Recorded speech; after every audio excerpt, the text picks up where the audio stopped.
A song born from a love triangle, saved by a late-night session in Memphis, sabotaged by a mysterious fade, and even so, it became Elvis's last big hit during his lifetime.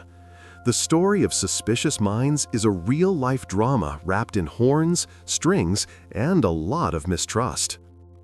Imagine a songwriter pacing his living room at night, repeating a melodic line on the keyboard and a phrase that won't leave his head, caught in a trap. It's not just a good verse, it's an intimate portrait. Mark James was married, but he carried a past that hadn't faded. The old girlfriend still haunted his memory, and, with her, the feeling of being trapped in an emotional labyrinth. That's where Suspicious Minds is born, not as an exercise in technique, but as a confession so direct it almost hurts. The heart of the song vibrates in this conflict, the certainty of love and, at the same time, the poison of suspicion. That's how the chorus rises like an ultimatum. We can't go on together with suspicious minds. It isn't decorative poetry, it's a plea for a truce to save what's left of a bond.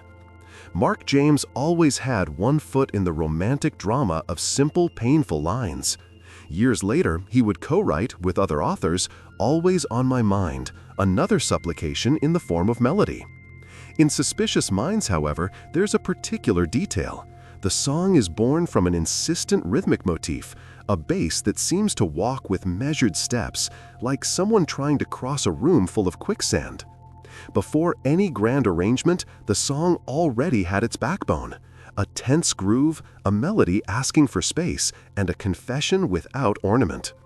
This combination explains why the lyric seems to speak to anyone who has ever loved in fear, with an open heart and a head full of doubts. The first incarnation of Suspicious Minds was by Mark James himself in 1968.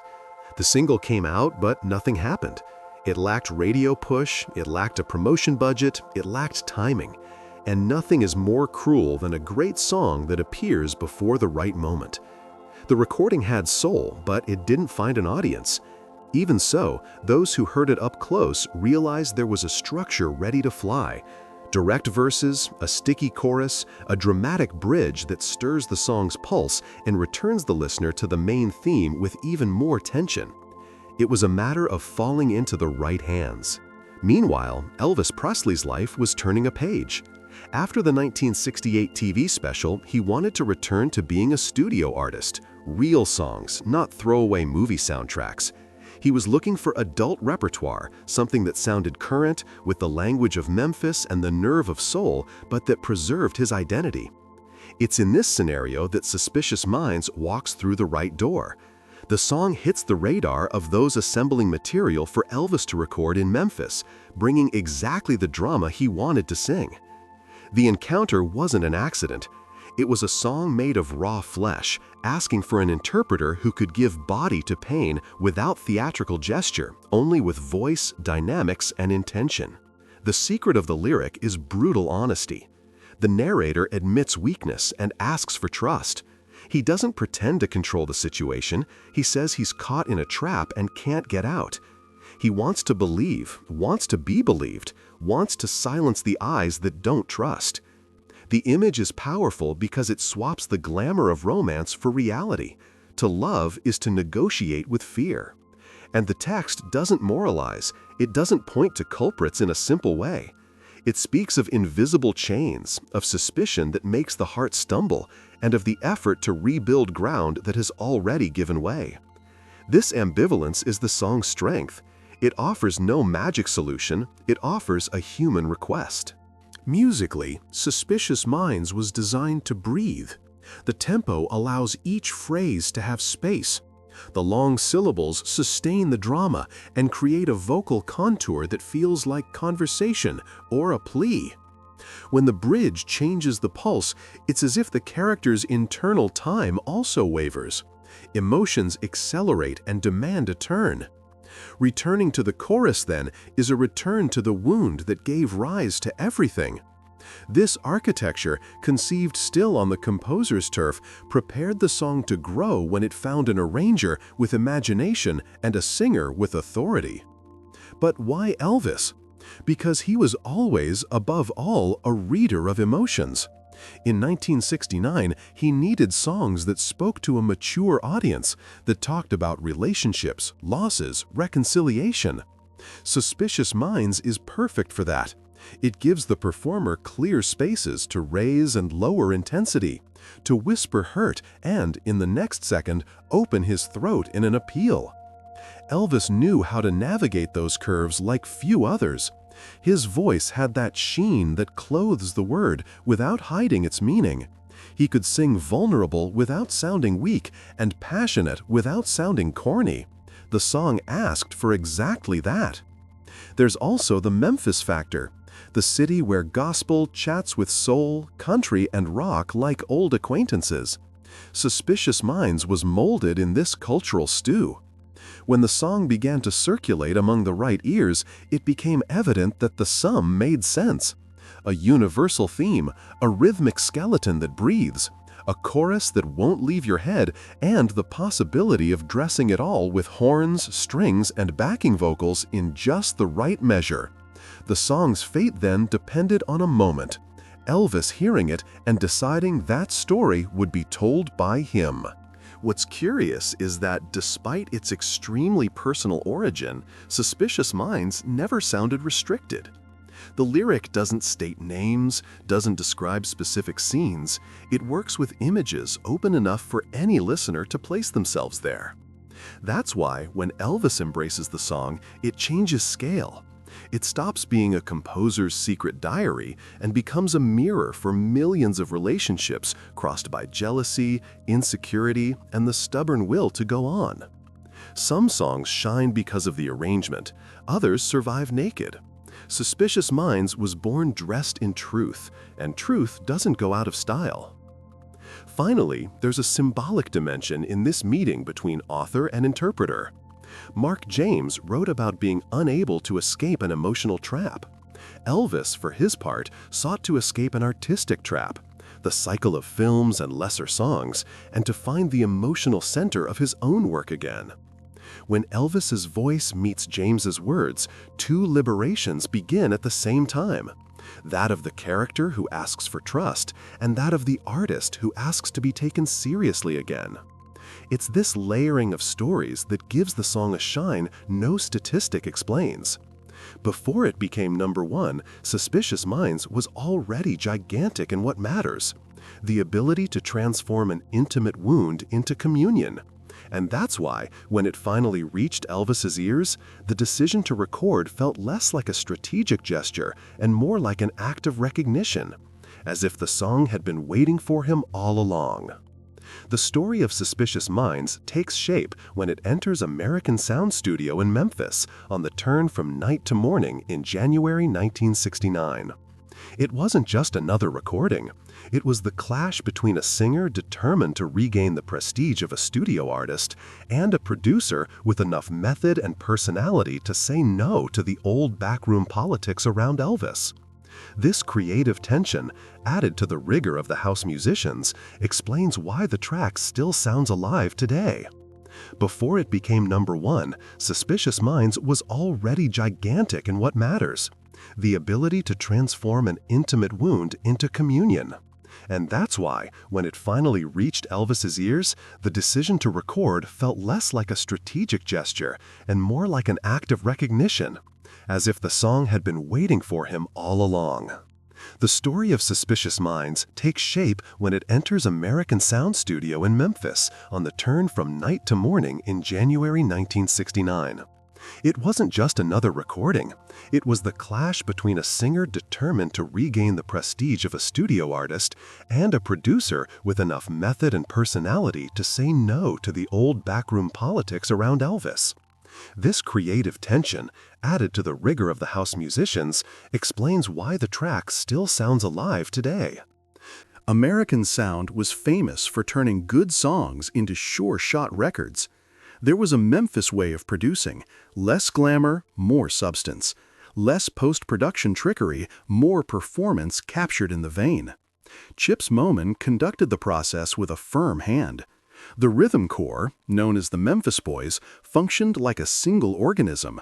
Drums that breathe and hold the pocket, bass that articulates the harmonic path, keys that distribute layers between piano and organ, and guitars that sketch lines without invading the space of the voice.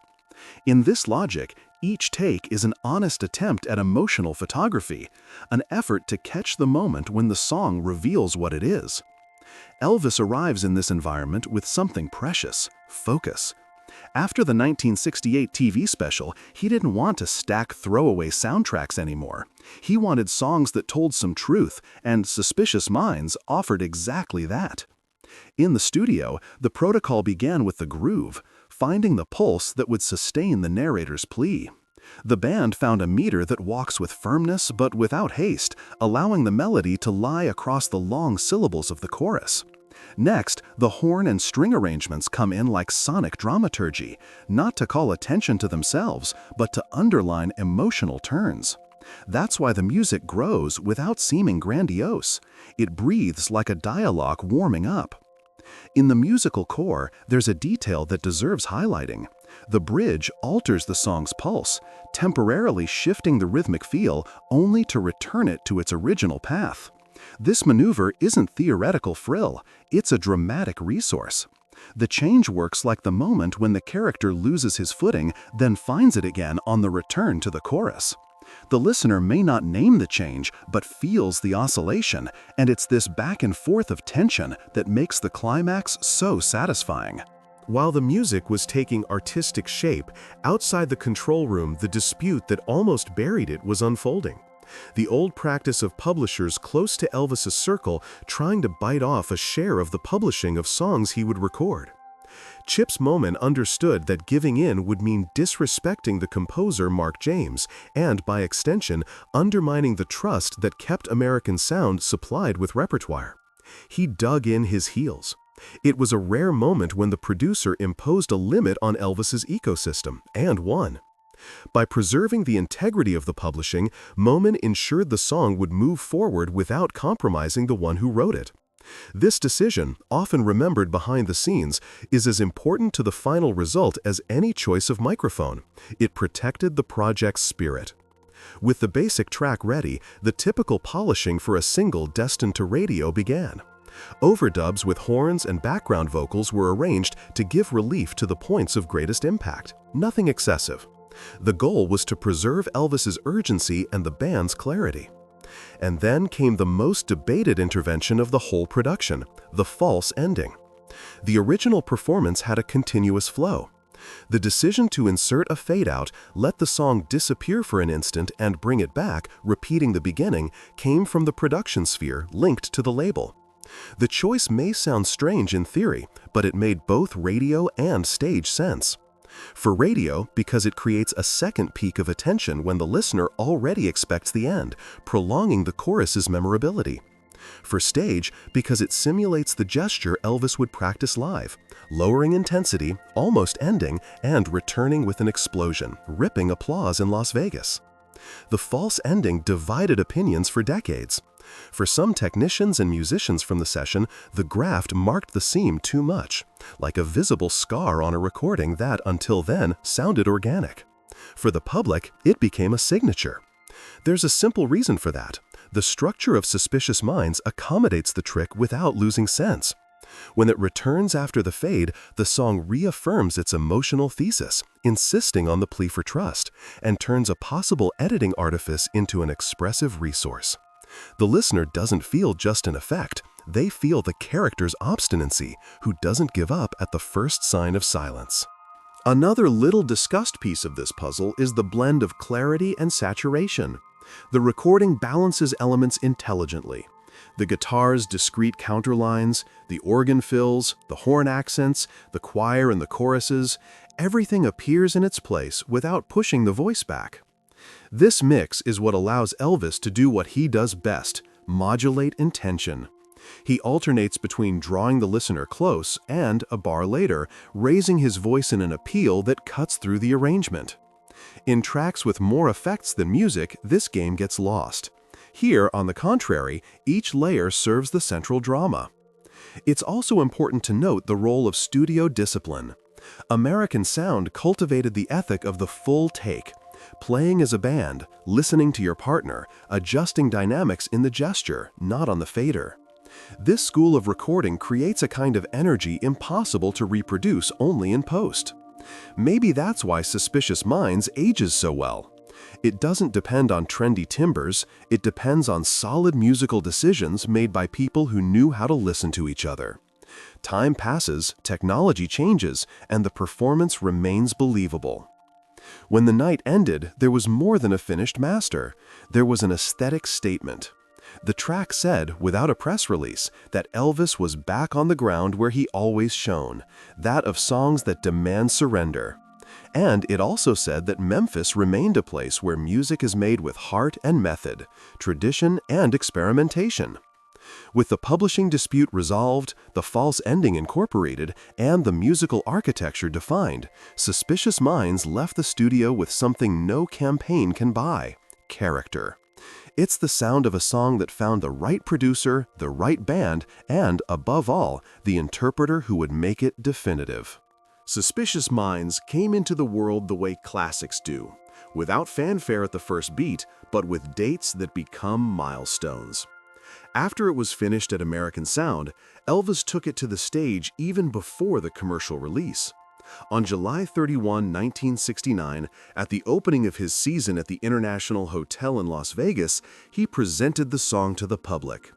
It was the password that the new Elvis, sharp, emotive, attentive to repertoire, had come to stay. A few weeks later, on August 26, 1969, RCA put the single in stores, with You'll Think of Me on the B-side and catalog number 479764. On radio, the track spread like wildfire. On November 1, 1969, it reached the top of the Billboard Hot 100. It became Elvis's last #1 in life. A simple but gigantic fact, because it condenses the meaning of his artistic rebirth.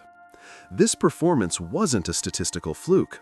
The record brought together a rare sum: a breathtaking interpretation, an arrangement that worked both on radio and on stage, and a lyrical theme any listener recognizes in their skin: trust and fear on a razor's edge.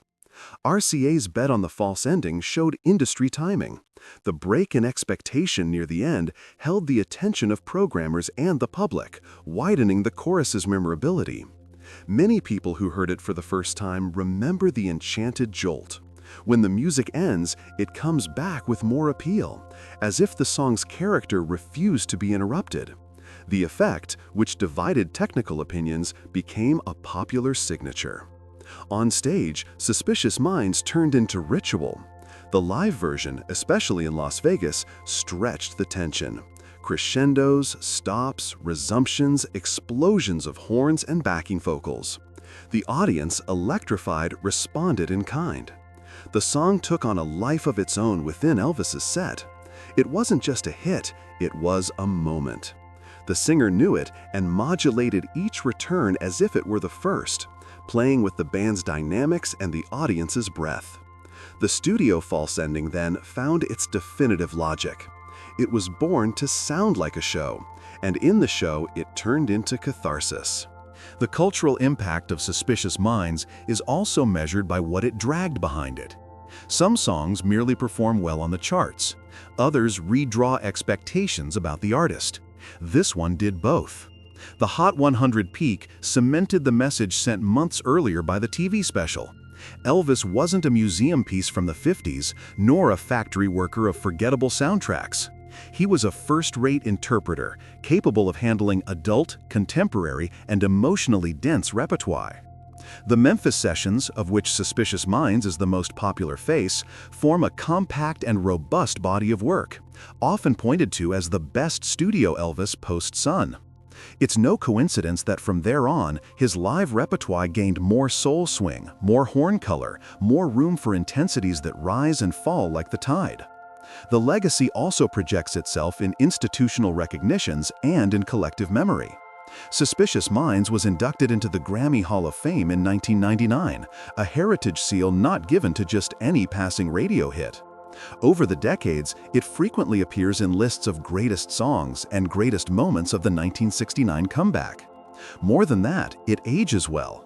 Every new generation that discovers Elvis usually bumps into this track and understands immediately why his name doesn't fit in just one drawer. The melodic contour of the chorus, the raw plea of the verse caught in a trap, the rhythmic tension of the bridge, and the catharsis of the return, none of that depends on the era's context to work. Another yardstick of the legacy is the cover versions. There are respectful reinterpretations that keep the original architecture and others that fold the song into their own languages. One of the most popular was by Fine Young Cannibals in the mid-'80s, which took the song into a post-punk pop universe with a dry beat and a peculiarly high-timbered vocal. Proof that the backbone of Suspicious Minds accepts new clothes without losing its emotional skeleton. Country also embraced it at different moments, and soul and pop performers resort to its drama like people who recharge their repertoire's batteries. When a piece that speaks to everyone is missing, Suspicious Minds enters as a safeguard. In parallel, archive releases and compilations reinforce the aura of the period. The mapping of the Memphis sessions, with alternate takes, less processed mixes, and rawer studio lines, reveals something the single version already hinted at. The strength isn't in tricks, it's in performance. Hearing different takes is realizing the song can withstand more than one path, and that, even so, the iconic reading sat on the exact border between vulnerability and power. This helps explain why the song became a reference for producers and singers. It's a case study in how to marry lyric, groove, and interpretation without losing unity. From a symbolic point of view, the legacy touches two dimensions. The first is personal. Elvis needed an anthem that said, without quotation marks, "I'm back." He got exactly that, and with a story that resonated with his own biography of highs and lows, imprisonments and liberations. The second is universal. The lyric of Suspicious Minds offers no easy heroism. It asks for trust when it's already in shreds. It speaks of insisting when it would be simpler to give up. Perhaps for that reason, half a century later, it continues to find listeners in the most unlikely places. Couples trying to rebuild bridges, the nostalgia of those who saw Elvis on TV, young people who discover it in playlists and, without knowing the context, feel the truth on the first listen. Finally, there's the lesson Suspicious Minds leaves for the history of popular music. The combination of a great song with the right interpreter in the right studio with production decisions that serve emotion and not the other way around is unbeatable. Numbers explain part of the impact. The rest is in what can't be measured. When the track fades and returns, when the voice rises and the band answers, when the chorus insists on lingering after the silence, we understand why some records cross decades. It's not just technique, nor just charisma. It's the meeting point between artistic necessity and historical moment.